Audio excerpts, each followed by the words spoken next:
Grabe ang batikos ang natanggap ng dalawang mag-live-in na ito. Itong si Dan at itong si Jen. Pansin niyo pa mga mima, hanggang ngayon pa rin po ay talagang talamak pa rin po ang pababatikos ng dalawang ito, lalong-lalo na ang itong kay Jen. Gaya po ng isang post na to, Eddie wow, ikaw na Jenny ang magaling na kasama ang kaldag mo na kayo ba ang ginagamit lang or kayo ang nanggagamit sa dalawang Kalingap Angels o Angels para mang uto-uto sa mga sponsors.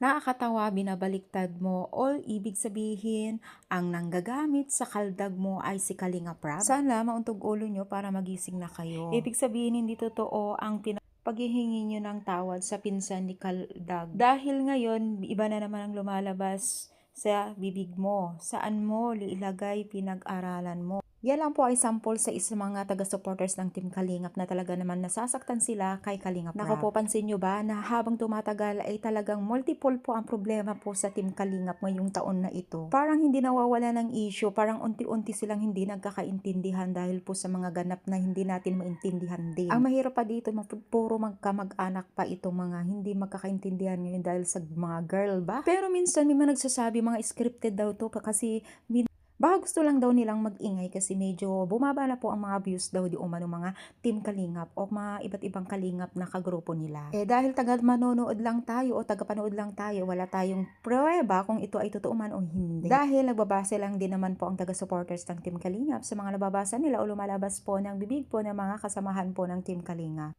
May mga ilan po nakapansin na ito lang daw po yung charity vlogger na group na napaka-issue daw. Ang dami daw mga issue-issue.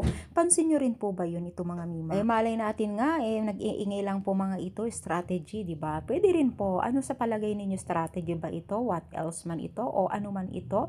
I-comment down kung ano ang nakikita nyo kung bakit ba nagaganito na dito sa aking